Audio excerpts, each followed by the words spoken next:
Welcome to this webinar on cryptocurrencies and blockchain. We have three incredible speakers. I'll do some small introductions and then I will allow them to also explain a little bit more on who they are. But we have Dr. Irina Heaver. She is a crypto and blockchain lawyer, actually somebody I have met here in Dubai 2-3 years ago, and I could see her track record and her passion into this topic of cryptocurrencies and blockchain solutions. We have Arshad Khan, the co-founder and CEO of Arabian Bourse, that is taking a lot of interest in the media in the last few weeks and months. And Sharjil Ahmed, the co-founder and chief executive officer of Cybuke in the United Kingdom. All three of you, welcome to this webinar. Thank you so much for joining us today. Hi, thank you very much for having us. It's a pleasure. Thank you, Lorenzo, for inviting me to be part of this webinar. Thank you, thank you. And so perhaps to get started, Dr. Irina, maybe give us a quick introduction about who you are and your history and your involvement in crypto and blockchain over the years. So my background, I'm an attorney, and I've been a practicing attorney for almost 20 years now, and I started in the oil and gas industry, and my background is actually the technology part of the oil and gas industry. I practice in oil and gas, maritime, construction industry. So I was looking after the software part of the businesses, also the technology part of the businesses, such as drones, because you may know, oil and gas company has the largest PhDs than any other industry. They have huge budgets for research and development because oil is expensive, and it's a very worthy asset to research how to develop it more cost efficient and to produce more profit in the for the shareholders. So one of the early projects I was working on back in 2000 is drones that were connecting pipelines, and now we have kids playing with drones in the parks. Also cybersecurity and various technologies protecting development of field development, and now that technology is being used in cryptocurrency, in blockchain. So it's kind of it's a very technology heavy industry. Back in 2000, I learned about Bitcoin very early in the day, and I completely dismissed it. Like absolutely every single person I know, they look at blockchain, they look at Bitcoin and they go, well, that's just crazy money for internet geeks, and this is not for normal people. And I completely dismissed it, although I spent some time learning to install a node and how to mine it. And I spent time learning about it because I was just curious about it. And let us all remember that Bitcoin is not the first attempt at electronic money. It's probably attempt number 4 or 5. There was digital gold before, there's other sort of digital money before. So I thought, well, that's just the next attempt. Let's see if it works. And what do you know? We're sitting now in 2021 and Bitcoin is the 3rd largest currency in the world. Who would have thought about that? Definitely not me in 2011. In 2015, I was working for Maersk Group, the largest shipping group in the world, and they commenced the first blockchain project, as a commercial organization. And this project is still alive. It's basically tracking shipping on blockchain. And then I realized that it's not only the magic internet money, but there's some use in the blockchain application. And I resigned from my corporate career and focused exclusively on blockchain and crypto applications. And I'm very, very delighted that in 2021, somebody like Elon Musk, the richest man in the world, allocated 1.5 billion of Tesla treasury into Bitcoin. That's just, I feel like my life's work has been validated by the richest man in the world. But also what I'm very happy is that there were so many people in front of Elon who front-ran him on this investment opportunity.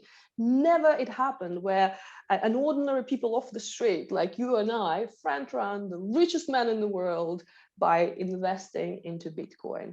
So for those who have joined us today, thank you very much. And this is all about educating people, and this is all about getting people as familiar with this asset class as possible, because the more familiar you are, the less mistakes you're likely to make when participating in this asset class. Indeed, indeed. Thank you for that introduction, Dr. Irina.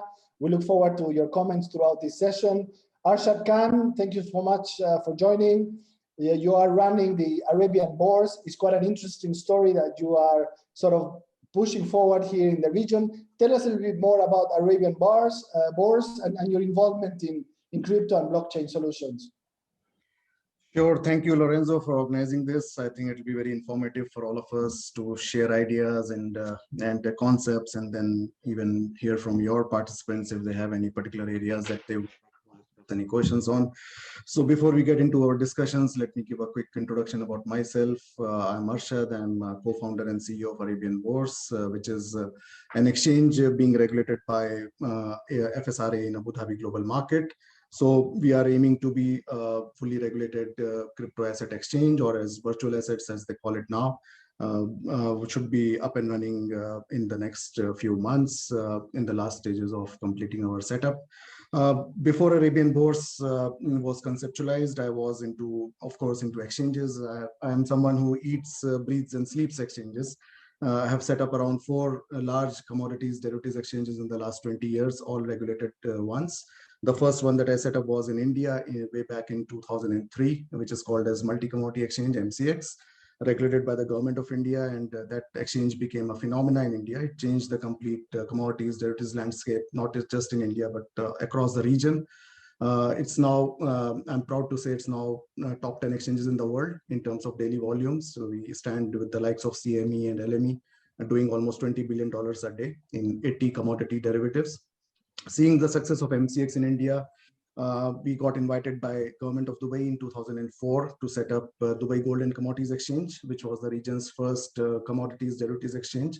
And that was a time that I moved to Dubai and was partnered with DMCC to set up this exchange. And this exchange also, fortunately, was very successful and is still one of the largest commodities derivatives exchange in the region, not just commodities, but also currencies now. So all in all, then I set up an exchange in Bahrain. I was part of a team that set up an exchange in Singapore, which was later acquired by ICE Group. So with this experience, I was looking at new opportunities, but of course, commodities, equities, that has all become old-fashioned. So then I thought, let me look at what's happening in the crypto world. And this is like early 2017. And I realized that there is a huge potential for this kind of technology based on the blockchain and other the use cases and the problems that it was solving, which was not addressed by the largest of the banks who have been in existence for more than 2-3 centuries.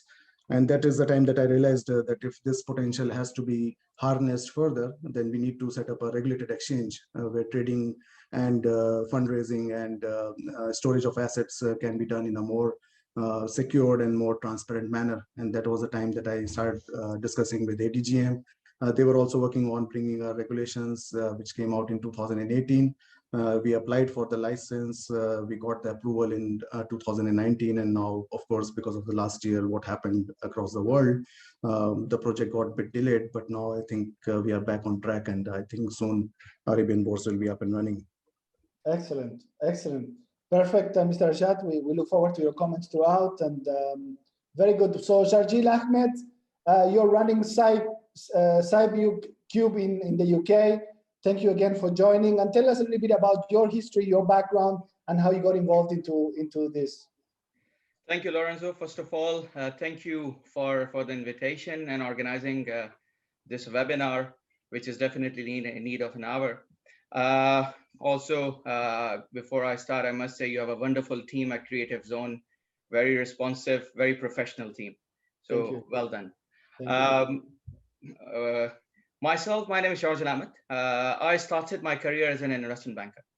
So I've spent almost 12-15 years in investment banking, set up, and my focus area is Islamic finance.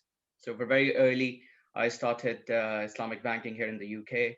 I'm a founding member of 2 Islamic banks, Al Rayan and Bank of London and the Middle East. And in 2013, I relocated to Dubai to set up BLME in Dubai, and I spent a number of years in Dubai while working for various organizations. I've always been part of the startup banks and institutions. My journey to fintech, you all must be thinking, how come a tech entrepreneur, investment banking experience? So I'll tell you, this is the story. So in 2010, 2010, 2011, I've been exposed to fintech. And in 2014, 2015, when His Highness Sheikh Mohammed bin Rashid Al Maktoum has announced we want Dubai to be paperless, and give his vision for blockchain for Dubai. And that time where people started asking about being an investment banker, and I was advising a technology fund at that time. Sharjil, what is blockchain? What is fintech? And I said, guys, we know, how to play with money, but we don't know the technology. And this is where I've realized it's definitely something we need to learn more about. And my journey as a humble student of blockchain and fintech started from there. And I went to Oxford and various educational institutions to learn about it. And one thing which I did, before you jumped into it, to learn more, what exactly you are jumping into. And then I've realized, why fintech or why blockchain now. In 2018, I took a sabbatical. End of 2018, I took a sabbatical from the industry. I relocated back to London. There was lots happening here in the UK. And we started Cycube. Purpose of the Cycube is to focus on emerging technologies, fintech and blockchain in two specific areas, Islamic fintech and blockchain, and sustainable development goals. Now, why blockchain? Banking has become very monotonous, and that monotonous nature of the banking become it's not helping institutions and fintechs, for the further development. Now, there's one of these specs, and of course we will discuss more. Banking itself is an intermediary. Banks itself, they are intermediaries.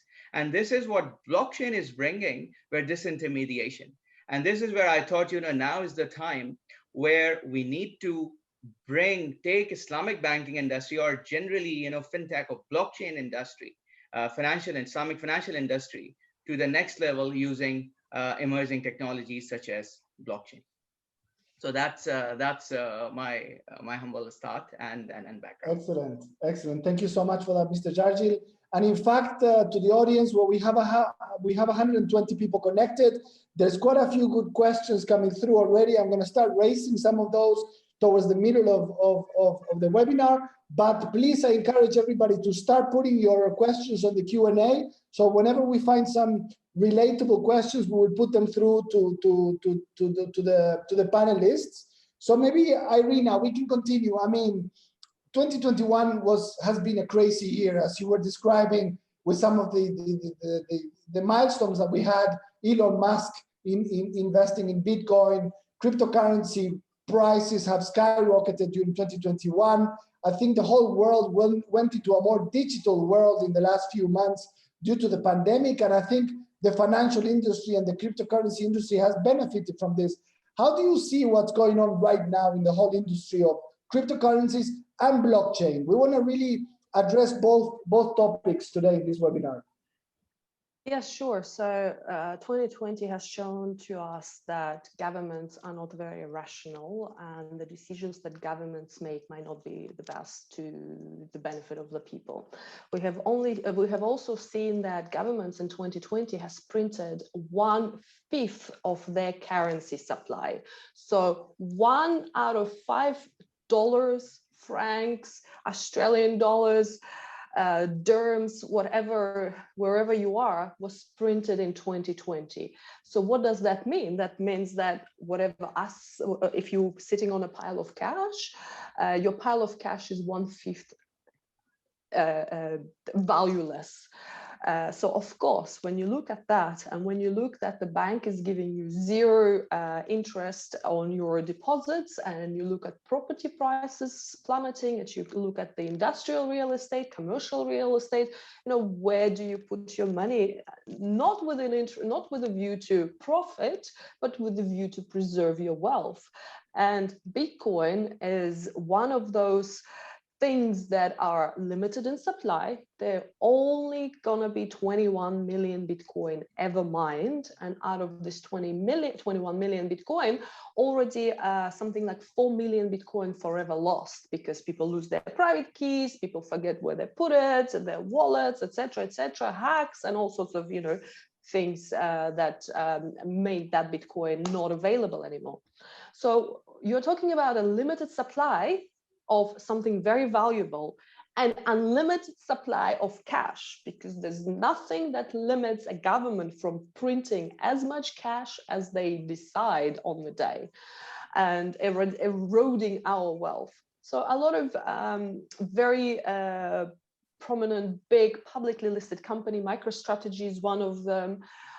Elon Musk with Tesla is another one, and there's hundreds and hundreds of others who are not as vocal and not as promotional about it. And we know Elon Musk likes to be very promotional about everything he does.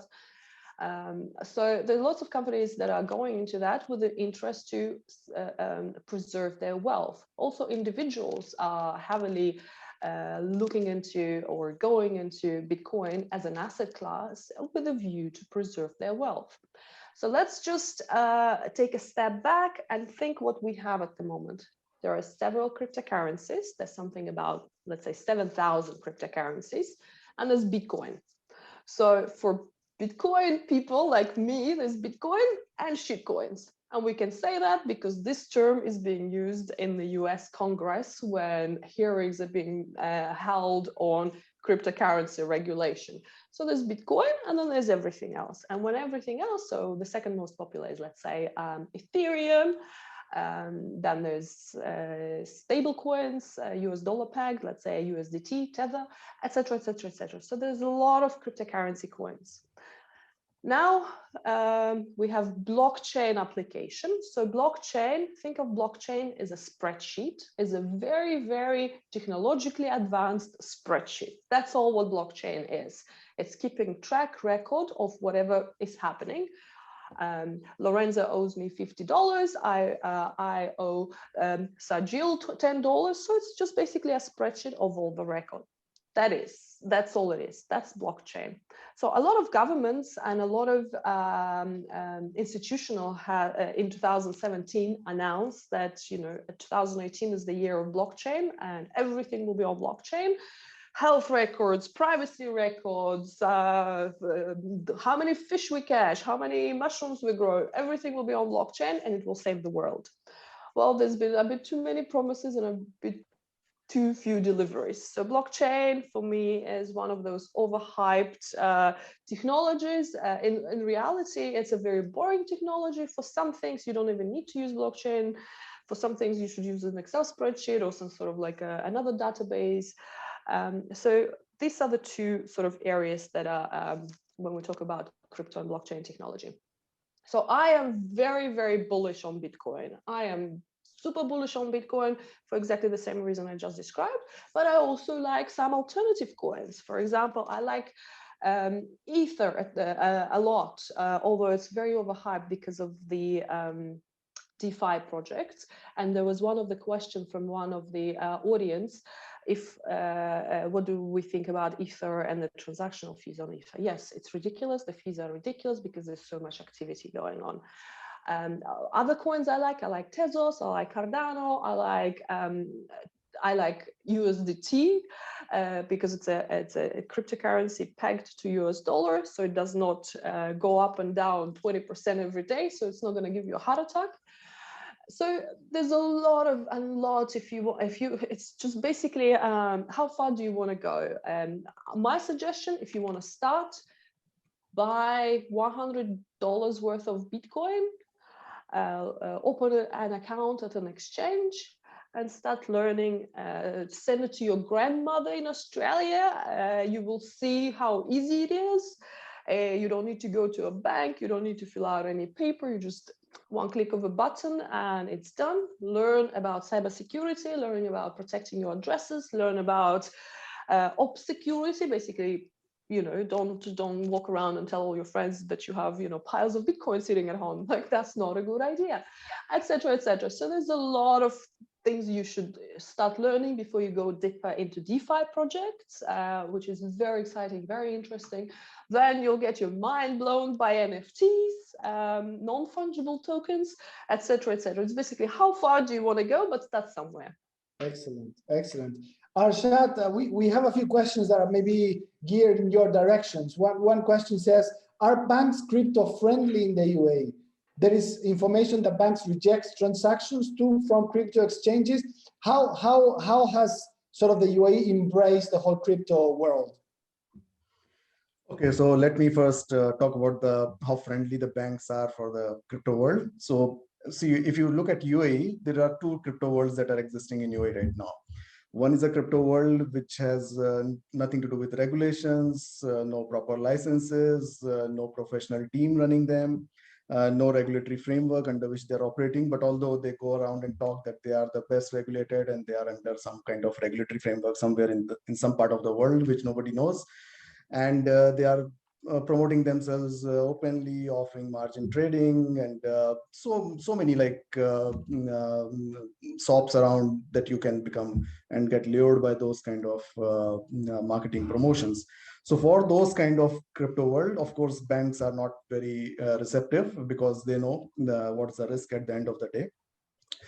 Clients generally they get very tempted when they see this kind of crypto world where there's margin trading, where there's all kind of promotions, no KYC. I can just upload any document, even my car wash ticket, and they think that this is my passport, and I become a client. So those are the crypto worlds which are facing a lot of issues when it comes to banking transactions, and I'm quite happy about that. And then there is another crypto world that is people like us who are doing things more transparently, more carefully, running the things in a more regulated fashion, operating under a regulatory framework. We are very clear and we communicate in a very transparent way that what we can do, what we cannot do. So for those things, of course, still the banks have a cautious approach because they have burned their fingers with some of the previous incidences with the other side of the crypto world. So they have their cautions. There are, of course, certain criteria that you have to qualify for. There is a due diligence process which is quite intensive that you have to go through and meet the requirements that the banks have set. And then, of course, things fall in place because they see that you are a regulated entity due to your KYC even more stringent than what the KYC is being done by the banks for their clients. You monitor your transactions, you monitor the flow of funds, whether it is in the form of fiat or in the form of cryptos. So all those things, when you do you check, you tick mark all the requirements that a bank has, then things get more easier and smoother. But yes, still there is a mindset that is there in the banking community that first of all they see a crypto world as a main competitor to them. So there is a kind of affinity that they don't want to really relate to. So that also brings in a bit of friction when you try to do some kind of work with the banks here. But slowly and steadily, I think with the regulations that have been coming in, not just from ADGM, which was the early mover. Now DIFC has also come out with the cryptocurrency regulations in the last year. UAE Central Bank came out with the virtual assets things after that. So with all these developments happening, with global regulations coming in, FATF also stepping into it. So that is driving the momentum and making the banks also at some point of time and in some way or other come on board and start talking to us and start listening to us. Sorry, go ahead. Yes. I think Arshad is being very politically correct here, and I'm less politically correct. The banks are a nightmare to work with if you're in a crypto business. All over the world. UAE banks are a nightmare to work with if you're a startup. Show me a startup founder who will tell you that, oh my goodness, UAE banks are the best. They're happy to bank us and they're happy to give us the bank accounts. That is not the case. I do not know, and Arshad, please correct me if I'm wrong, I do not know of a single crypto company in the UAE that has not operational, but transactional bank accounts with a bank in the UAE, not a single one.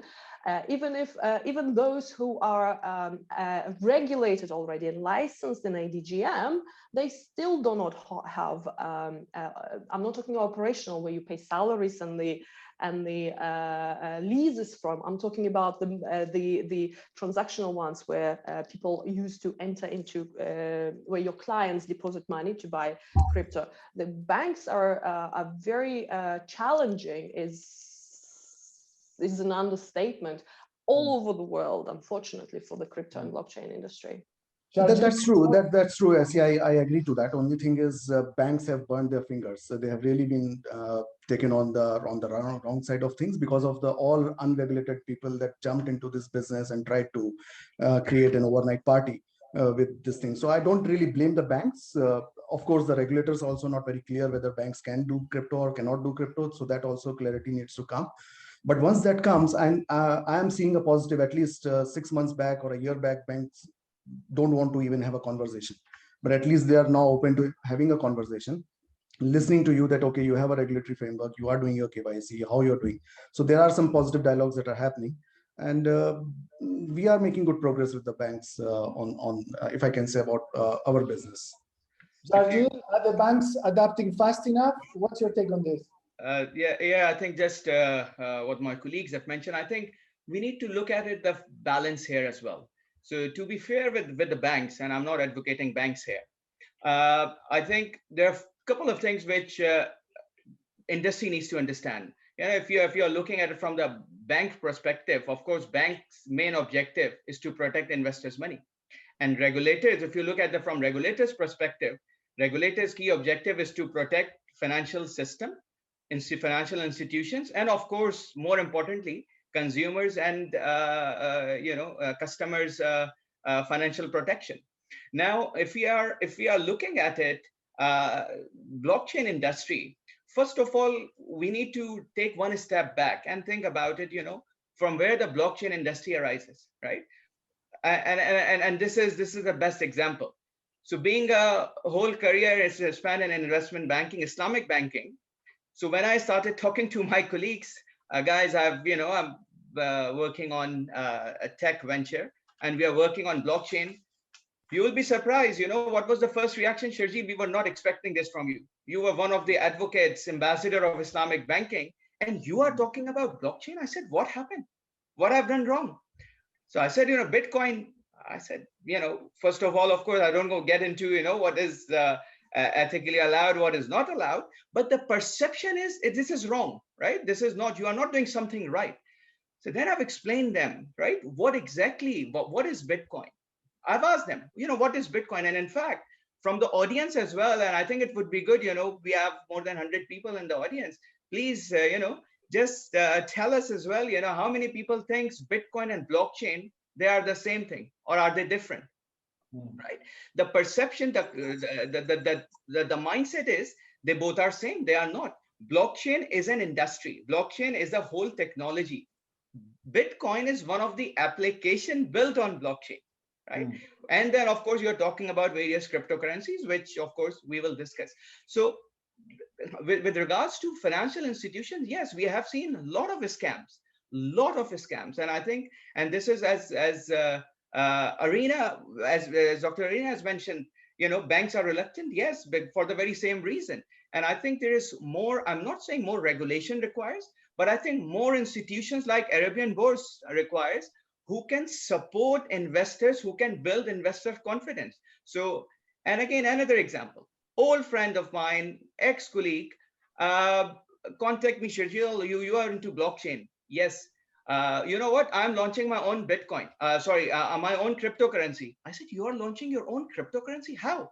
He said, I bought the software, and now I have some contacts with some traders and some institutions, and investors are ready to put money in.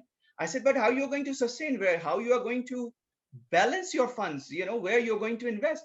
There was no answer. So there are a lot of people, they just jumped into it, and hundreds of millions, billions of pounds and dollars have been scammed. So this is where I think this gives the industry very bad name. But if you look at it, blockchain is the industry which is bringing what? It is bringing transparency. It is bringing authenticity for the transactions. We are talking about cryptos. There are various types of even in a cryptocurrency as well. So I think in a long term, if we look at it, blockchain is going to be reality, especially in pandemic. We have seen the process. I mean, just before the pandemic, we were talking about it, commercially in terms of the business. Yes, we are into it, but I think we are down the line 4 to 5 years definitely before blockchain has started picking up. But now we can see the adoption of blockchain is started, very, very intensively. Now, why? If you look at it today, central bank digital currency. As we speak, there are 40 central banks in the world. They're working on pilots on central bank digital currency, right? BIS, which is Bank of International Settlements, which is the clearer of the global central banks, they are actively working on blockchain. So I think, that, and of course, that gives confidence. So regulators have realized now that if we don't jump into the bandwagon, we will be missed out. And this is where now, this gives assurance, this gives confidence to the industry that, central banks now working on the pilots. They are looking at it, what is this industry? Now, secondly, as Dr. Irina has mentioned earlier about Elon Musk, yes, right? And the key point here is Elon Musk didn't only invest himself, but he put his Tesla's treasury to invest. Similarly, if you look at it, JP Morgan, Morgan Stanley, they have allowed their portfolio managers to start investing into cryptocurrencies or Bitcoins, which is a very positive move. And that gives, so now we are seeing the movement of the industry is coming from the institutional investors rather than retail investors. And that gives certainly confidence to the entire industry. So that's my take. Irina, if central governments start issuing their own virtual currencies, would this represent a threat to the existing coins out there? That will not represent a threat to existing coins out there, and it's a horrible idea. Anybody who promotes CBDCs does not understand what a CBDC stands for and does not understand how governments work. It's exactly the same way. For example, right now I have a USD dollar in my hand, and I have some Bitcoin, let's say, in virtually in another hand. So CBDC by a US government will be just that. Worthless paper dollar that is being printed away. Let me remind again, 1/5 of US dollars were printed in 2020 out of thin air, out of nowhere. So your wealth has been eradicated by 1/5. So CBDCs, to print extra CBDCs, they just have to push a few buttons, just like they do now. So CBDC does not represent a threat to Bitcoin in any way, shape, or form. On contrary, anybody who understands how inflationary the currency is, and how deflationary the Bitcoin is, and the difference between deflationary asset and inflationary asset, they will make the right decision.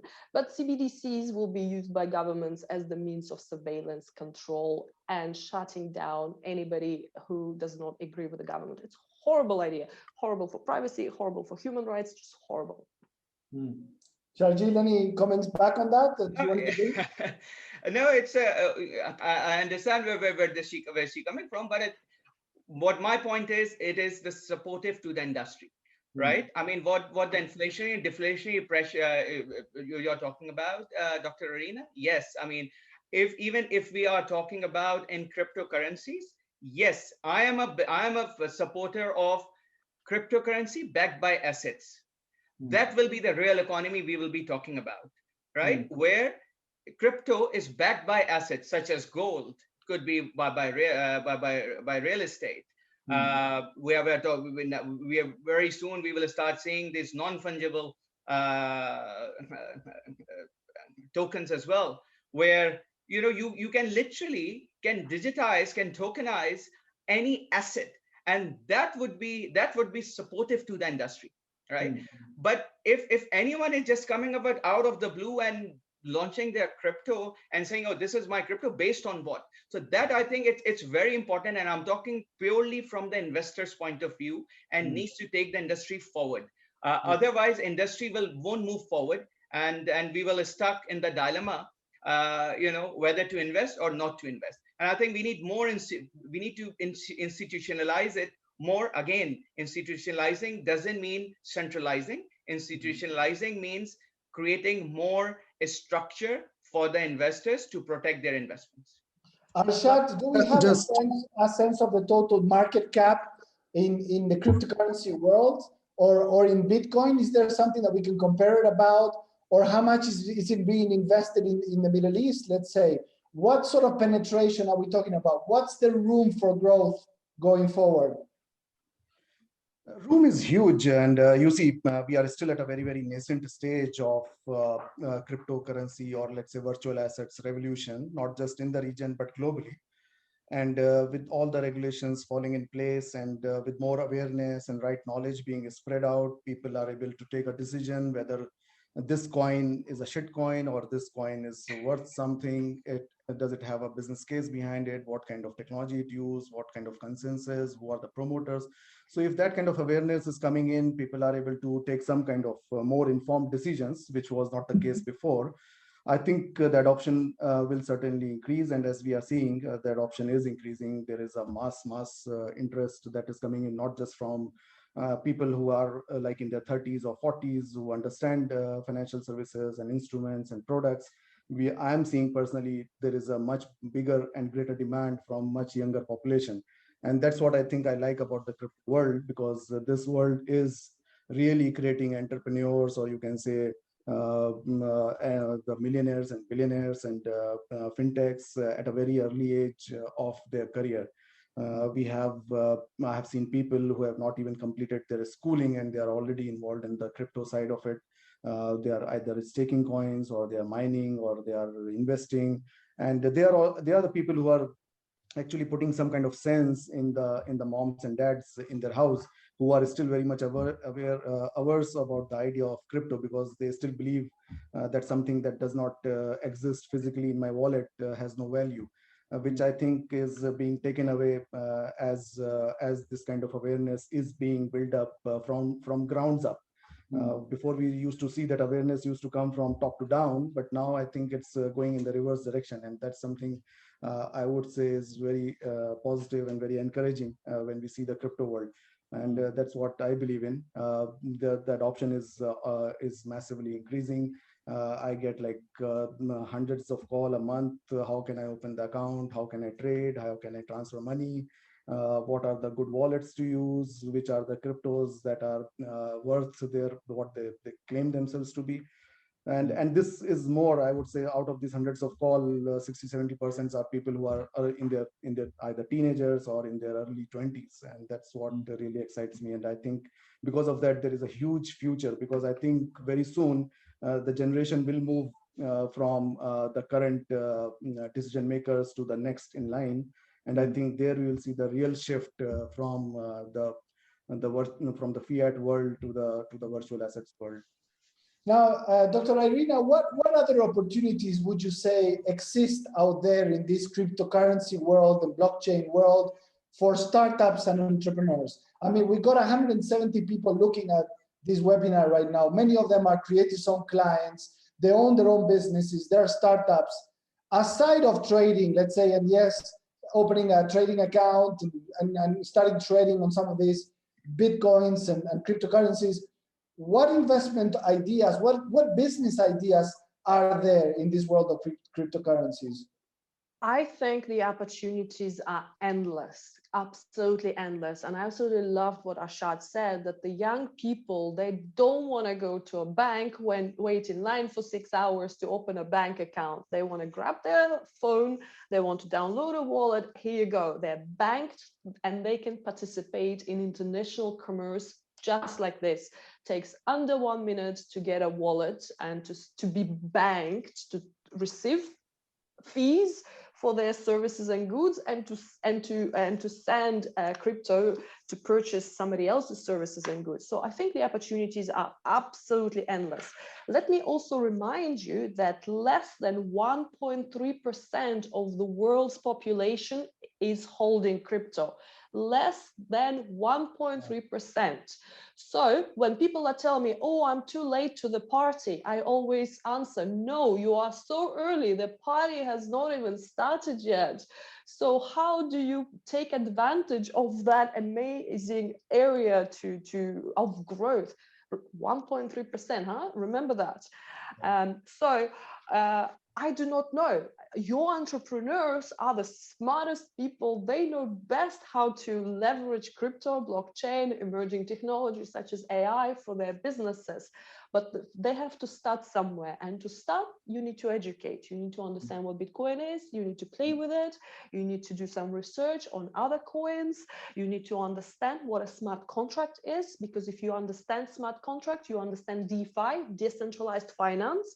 We had a few questions about NFTs. If you understand smart contract, you understand what an NFT is, etc., etc. So basically, how far do you want to go? But if I were an entrepreneur in a traditional business, let's say I'm selling some goods and services, the first step and the easiest step is to start accepting Bitcoin or other cryptocurrencies as a payment for your goods and services.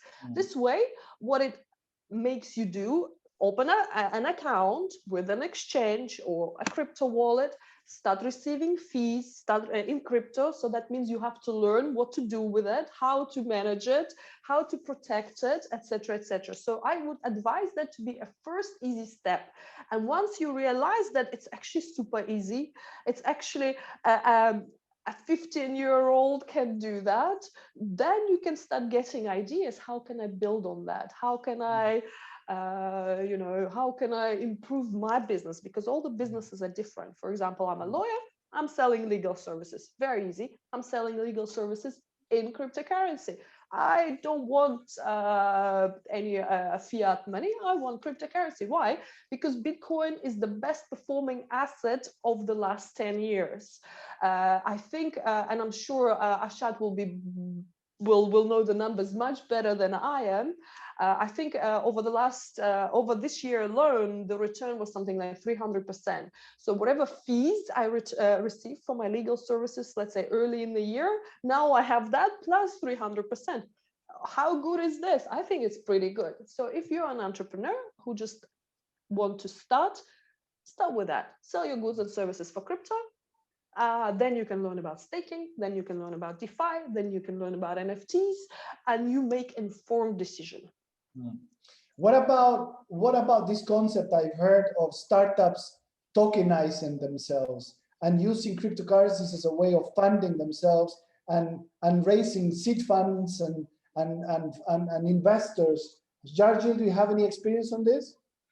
Again, I think it is something which would be very interesting for new entrepreneurs to raise their funding using ICOs, right?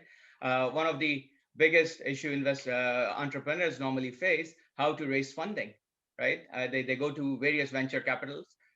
First of all, it's difficult to find venture capital. Then it's difficult to convince them, then please raise funding for us. And if you manage to do that, you end up paying so much money to venture capitalists than to your own venture. If an ICO, which is a perfect thing, you literally can go and launch your project. You write a white paper, and of course explain people. But I think one thing again, which is very important, a lot of people have been scammed again, but on that as well. But I think this is a good platform. ICO is a good platform for entrepreneurs to go pitch your business and raise funding. Now here again, as Dr. Irina mentioned, people need to understand, and this is exactly what's the point. You need to understand how blockchain works. What is blockchain? How you can raise funding on ICO. So one of the key aspects, we don't have much time to explain blockchain, the basics right now, but one of the key aspects of blockchain is disintermediation. As I started earlier, that banks themselves are intermediaries. So what blockchain is doing, blockchain is disintermediating between and removing or at least minimizing all the intermediaries from the middle. So now from the fundraising perspective, now you as an entrepreneur looking for investments, you can literally pitch your business directly to investors and raise funding. So ICO, I see it sits between IPO and crowdfunding, and I think this is wonderful opportunity for investors and of course for entrepreneurs to raise funding using a blockchain and especially ICO. And again, I repeat, institutions like Arabian Bourse and similar regulated institutions are required to facilitate this process. Mm. I like this topic of security. I think I was reading an article that said that about $10 trillion have been transacted on the blockchain, and there hasn't been one single fraudulent transaction recorded. I think this issue of security is one of the main advantages of this whole system, right? Absolutely. Absolutely. Again, so you need to understand again the blockchain, right? This is what blockchain is bringing: transparency, security. You can literally go back, and check where was the problem, and you can identify the problem within seconds, and you can rectify those problems, and you can identify what was the real issue. So, and again, you can only understand this once you know the basics of blockchain. So all the entrepreneurs, the question which you have asked earlier, I encourage all the entrepreneurs, this is a tremendous opportunity for them to explore. But before they explore, they need to learn what exactly blockchain is all about, right? How the crypto world works, how the blockchain works, the basics of blockchain, and then start bringing their projects into the market. There's a huge market. I see it's untapped market. It's literally a virgin market. It's tremendous opportunities for entrepreneurs to come in every aspect. If you're talking about banking, trade finance, asset management, supply chain financing, insurance industry, you name it. If you are talking about the generally healthcare industry, right? Pharmaceuticals, food supply chain, there's a tremendous opportunities available for entrepreneurs to start looking and start working on these projects using blockchain. Arshad, there is a question here addressed that I think it goes towards your side of things. It says, where does the panel see NFTs going, and are they worth investing in them if you are not within the relevant art community? I am a very firm believer in NFTs. I think that solves a very big problem that used to exist in the world of, you can say, IPs and trademarks and things like that. So personally, if you ask me, I think NFTs are going to be the next big things which are utilizing the power of the technology and the power of young generation that has come in this virtual world. And because we know going forward, everything is going to be more exist in the virtual side of the world rather than on the physical side of the world.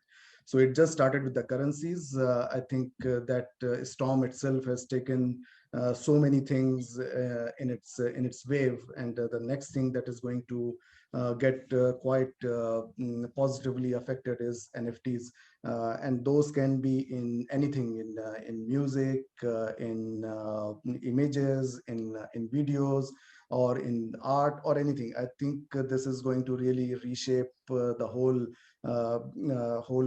virtual world, not just from now onwards, but also it will take care of the things that used to exist like hundreds of years back, but nobody had any clue whether that is a genuine piece or it is a fake piece. When we talk about fiat world and cryptocurrencies, how they solve the problem of the fiat world, the big problem that they solved was also of the counterfeiting. We don't know, okay, we talk about 1/5 of the currencies that were printed in the last year, but we don't know how much of the fake currency that was printed last year. And if we look at that world, that may be like a parallel economy that is working for US dollars or for pounds or for euros. And that's such a massive problem because that lands up into so many of problems of financial crime, like money laundering and ransomware and all those kind of things. So cryptocurrencies particularly solve that big issue in the fiat world of things. And I think with this NFT technology, that is going to solve a very big problem of counterfeit products, counterfeit trademarks and IPs, which is going to really be the next big problem solving technology that is going to come up quite soon. Irina, you had something on this, or I bring another topic? NFTs, I love NFTs. It's all about NFTs now. Nobody understands what they are. Nobody understands what they're trying to do, but everybody's into NFTs, especially if you're on Clubhouse. Every single Clubhouse room is on NFT. And we're bringing the largest AI and blockchain summit to Dubai in May, 25th of May. Everybody is mostly welcome. And Lorenzo, I am hoping you will take a very prominent role describing why Dubai is the best place to set up businesses for emerging technology, because it is. I mean, look at the UAE. I mean, the leadership of the UAE has just been amazing. They handled, I think, two governments handled this last year well, UAE and Switzerland. So UAE has been my home for 12 years. I am so passionate about Dubai. I love it. And so at that AIBC summit, which is coming at the end, 25th of May, it's sponsored by Dubai government. I welcome everybody to join. There will be a big track of NFTs. The organizers are bringing artists who NFT'd their work. There is a beautiful artist, a lady, sorry, her name escapes me, I can look it up. She was in Arabian Business just yesterday. She was the first Arab artist who NFT'd her work and sold it in less than 24 hours. Her art is amazing. It's just absolutely gorgeous. So she's coming to display her work. There's a lot of hype about NFTs. I understand how they work from technical point of view because I understand smart contracts. I have no idea what to do with NFTs, to be honest. I can see the potential in terms of authenticating an original document. Like, for example, in the background, this is my doctorate degree sitting here and it has a number, right? So nobody can walk around and pretend that they have my degree. So I can see that being a very useful NFT thing that is on my phone at all times, because I cannot carry my degree with me in my backpack at all times. So I can see that being quite a useful NFT, because as a lawyer, you have to be licensed, regulated, and you need to be educated to be a lawyer. Same with doctors. You probably don't want to go to a doctor who does not have a degree, but how many fake degrees are there floating around? I'm sure a few. So I would like to be able to authenticate that, you know, this doctor who's about to pull my tooth out has a proper education. So art and NFT is beautiful. To be honest, I know nothing about that world, but if you are interested, please do come and see for yourself. That's gorgeous. I mean, that just looks stunning. How to invest in NFTs? No idea. Do I see NFTs has some sort of very useful application? I think yes, and I like useful things. I'm sure art is very nice and pretty, but you know, it's not solving a useful problem. Please, all the artists there, don't hate me. But it's crazy topic. I mean, what I love about blockchain and crypto space, every month we have a new innovation, we have a new hype, we have something new coming up. It's impossible to keep up. So I'm just sticking with Bitcoin. Sharjil, anything on NFTs? And also, I mean, I read you got the whole space of virtual assets being sort of, you're able to buy land on Earth too, and you can buy a building. And I mean, what's coming up out there is just insane nowadays. Yes. So this is sorry. So this will be a real litmus test, right? And for the industry, and of course for banking, financial institutions as well. Now, as we speak, if we go back 10 years, financial crisis, and we have seen what happened. Lots of people, they have lost their properties. They couldn't cope up with their payments. Now, with the advent of blockchain and especially now NFTs, now what you can do, you can tokenize your properties, right? You are the owner of the property, but you don't have a job. You have funds, but it's stuck. What you are going to do? You go to the bank would ask hundreds of questions and they won't give you money because you don't have any income coming. Now, what you can do here, you have let's say you have a $1 million property or £1 million property. Instead of selling your property, you can tokenize your part of the property. You would say, I'm selling my 10% of the property. And there, as we speak, so there is a pilot going on with UK Land Registry. They are working on it. And in fact, Dubai Land Registry, they are working on this project as well, where literally you can tokenize your property, raise funding. So you can get 100,000 dirham, 100,000 pounds straight away by putting on the exchange. And whenever you're ready, you can buy it back. So why would I buy 10% of your house? I'm sorry, I'm sure you have a lovely house, but you live in your house. Why on earth would I buy 10% of your house? Absolutely, because you're offering them returns as well, because you are living in the 10% of the property. But you just said you have no income. The poor guy has no income. So. No, but that's what I'm saying. Who doesn't have income? Sorry. You said the guy who wanted to mortgage his property doesn't have income. That's why the bank wouldn't give him money. But now you expect me to give him money? That makes no sense. Correct. Yes. No. But why you give them? Because you are the owner of the property. If tomorrow your money is safe, right? When you tokenized, so your money is secure. You are literally the 10% part of the property. If tomorrow I won't be able to pay you back, and that digital token can be traded in the secondary market. So I come with my drill machine and I take 10% of your house. No, you don't. But that's what I'm saying. So you can, in the secondary market, you can sell your token. If not, for the liquidity purposes, and at the end of the day, if the property owner, they cannot pay you back, ultimately property will be sold and the money will be dispersed to the investors, and you will be legally entitled for 10% of your property share in that property. So this is the pilot's been happening here in the UK and Europe as well, and this will completely change the dynamics of the industry. Interesting. There's definitely so many innovations taking place. Arshad, for the attendees out there, what would be a safe percentage of someone's investment portfolio that should be considered to be invested nowadays in cryptocurrencies? What would you say? That's a very tricky and difficult question.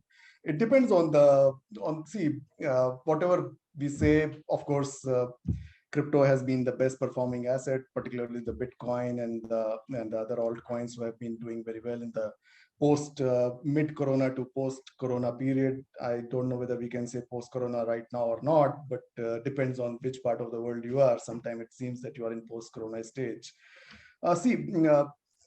As an exchange, I have a duty that I don't want to give very clear directions in terms of investment, but I always say the investor should do a proper homework about his own investment profile, what his nature is, because crypto are a volatile asset. They have been performing very well, and we believe they will continue performing very well. And future looks very bright. And of course, as I say, future of financial markets belong to now virtual assets and the technologies that are behind it. But as I said, putting all the eggs in the basket is also something which should not be encouraged. So yes, don't shy away from putting, I would say, not major, but at least a substantial portion of your investment in crypto, because they have been performing well. Decide in what way or form you want to get into the early stage staking coins, or you want to get into the established ones. It depends on your risk profile and what is the investment size that you are looking at. But yeah, gone are the days when I used to advise people 5%, 10%. I think that would be foolish. But of course, not even to say that it should be a major portion of that. Something reasonable, and depending on what's your risk profile and your investment pattern. Excellent. Goldman Sachs recommends 3 to 5%. So if you trust Goldman Sachs, their advisors recommend 3 to 5%. If you're younger in your career, so you can actually earn more money, put a bit more. If you're older in your career, put less, because you might want to, have a bit of a nest egg for your retirement. But in my humble opinion, which is not financial advice, it's much more riskier not to have exposure to Bitcoin than to have Bitcoin. We have so much more room to move. gold is a $1 trillion market, and there are some reasonable argument and reasonable estimation that Bitcoin market will equal or overtake the one that of gold. 1.3% of the population is in Bitcoin or crypto. So you are so early, don't get scared by the prices. You don't have to own 1 Bitcoin. You can have half a Bitcoin, a quarter of a Bitcoin, because one Bitcoin consists of Satoshis. So you can stack sats, as we call it, stack your Satoshis. Don't get scared that you have to put in $60,000 for 1 Bitcoin. You can actually put $100 and use exchange that you're comfortable with. Use credible exchange that you're comfortable with, the one that takes your currency, the one that will KYC, AML you, etc., etc. Excellent. Well, I think we reached the end of this webinar. I would like to give 1 extra minute each of you for your final conclusions, your final thoughts. Sharjil, what would you say in your last 1 minute? What would be your recommendations for today? So my recommendation for all the people who are listening and all the entrepreneurs to understand the industry first, understand what blockchain is, how it works, how crypto works. And Bitcoin is not the only crypto available. There are others as well. And I would strongly recommend entrepreneurs to start working on another Bitcoin, which could be asset-backed.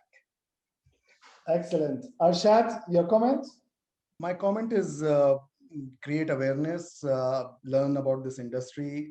It's very easy. If you can't do that, then go and take help of your son or daughter. They can do it better than you. They can open a wallet. My son is like 13 years old. He's already into Python programming, and he's much better than me. Then when it comes to how I secure the wallet of the exchange, he can give me some very good 2-3 tips. So I think it's very important. People should really start figuring out which are the good apples and which are the bad apples. And I think and we are living in the age of digital world. Nothing is that you have to go to a library of your university 20 kilometers away to pick up a book and understand how to figure out a good exchange or a good product. Everything is online. Just do a Google search, go to some reliable sources, and learn how to really add value into this industry, rather than coming out with your hands burned and you criticize just because you yourself did not do your homework, and then you blame the whole industry that they scammed me. It starts from you. Do your work, and then make this industry more secure and more better. Excellent. Dr. Irina, your final comments? So there is a term that we have in crypto industry called FOMO, fear of missing out. Do not have FOMO. Do not listen to those YouTubers who are making 1,000,000% per half an hour. That's how you get scammed. Do not listen to those people promising you golden mountains. That's how you get scammed. So FOMO, fear of missing out. Every time you feel it, check yourself. Is somebody trying to take advantage of me? The answer is yes. Is somebody trying to sell me something I don't need? The answer is yes. So there are lots of really uncredible people who are trying to there's always what's the saying? There's always a fool, and it's he will try you to part your money with something like this. You got me. So before you start jumping into NFTs or any other latest trend, educate yourself on the basics, and the basics is Bitcoin. So get $100 worth of Bitcoin on a wallet that you trust, because what it will happen, you have to do the research, find the wallet that you trust, get $100 worth of Bitcoin, understand how it works, understand how the applications of it. Also be very careful. There's a lot of fake LinkedIn profiles, faked Instagram profiles, who basically take all my pictures and pretend to be now into mining, and it's just ridiculous. So so somebody's saying Dogecoin to the moon. Absolutely. I think that's Elon Musk is on our webinar. Hi, Elon, the self-appointed CEO of Dogecoin. So educate yourself, but not educate yourself by being promised millions and millions percentage of return. This is all scam. It does not happen. It takes hard work, perseverance, and education. and 20 years of hard work in order to become an overnight success. So hard work, education, education, education. And this is where I agree with my fellow panelists, education, education. That's the only way. Excellent. Well, thank you to the attendees. We've had 170 people all throughout. I think it's been a wonderful session. We received a lot of comments. Anybody there, if you want to put out in the chat, did you enjoy today? I truly recommend that to the attendees, connect this with these three wonderful individuals, Sharjil, Dr. Irina, Arshad Khan. Find them on LinkedIn, reach out to them if you want to explore more ideas with them, if there is something that you want to do with them, whether it's advice from Dr. Irina or opening a trading account with Arshad or understanding more of Sharjil's experience with this company and the banking background that he has on blockchain and so on. We look forward to another session in the future. Sharjil, Dr. Irina, Arshad, thank you so much for today. It's been an amazing session, and thank you for being here with us today. Thank you very much, Lorenzo. Thank you, Lorenzo. Thank you. That was great. Thank you. Thank you. Thank you, Dr. Irina. Thank you, Arshad. All the best, guys. Take care, everybody. Bye-bye. Bye-bye.